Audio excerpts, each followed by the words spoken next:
जय जगन्नाथ जय माँ दुर्गा जय जगत जननी। आज 30 तारीख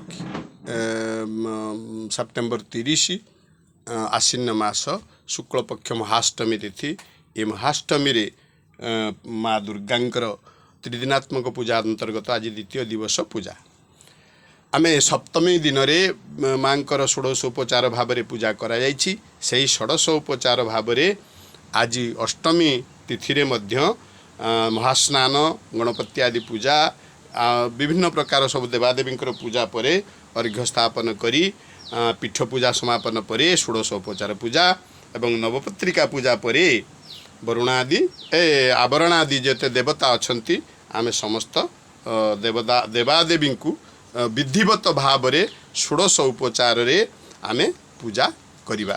तेणु क्या पूजा हबो ना आगे माँकर पूजा सरिबा परे आमे चतुष्षष्ठी जोगिनी पूजा हबो एवं नवशक्ति पूजा हबो ब्रह्मण्यादि अष्टशक्ति पूजा हबे। तापरे आमे देव्यास्त्र पूजा करिबा। तब देव्यास्त्र पूजा करि सारिबा परे आमर महिषासुर अछंती कार्तिकेय अछंती गणेश लक्ष्मी सरस्वती एमानंकु पंचोपचार भाव में पूजा करवा। मूषिक मयूर आउ माँकर सर्व आयुध जते आयुध अछंती तांकर 10 हाथ रे सेमानंकु समस्त को आवाहन करी पूजा करा जिवो। पूजा करी सारिबा परे आमे देवी पुणी ध्यान करिबा।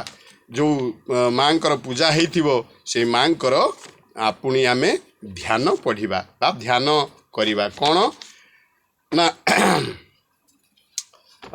दुर्गां शिवां शांतिकरीं ब्रह्मणी ब्रह्मणा प्रियं सर्वलोक प्रणेत्रीं च प्रणमामि सदाशिवां मंगलां शुभनां शुद्धां निष्कलां परमां कलां विश्वेश्वरी जगन्मातां चंडिका प्रणमाम्यहं सर्वदेवमयी देवी सर्वलोकभयापहं ब्रह्मेश विष्णुनमितां प्रणमामि सदा उमां विन्ध्यस्ता विन्ध्यनिलया विन्ध्या दिव्यस्थान निवासिनी जोगिनी जुगमायां च चंडिकां प्रणमाम्यहम् ईशान मातर देवीमीश्वरीमीश्वर प्रियां प्रणतोस्मि सदा दुर्गां संसारार्णवतारिणीं। एपरि भाव में देवी को प्रार्थना करिबा स्तोत्र पाठ करिबा।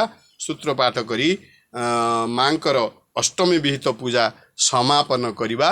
तापरे अष्टमी एवं नवमी यही संधि समय रे माँकर संधि पूजा हबो।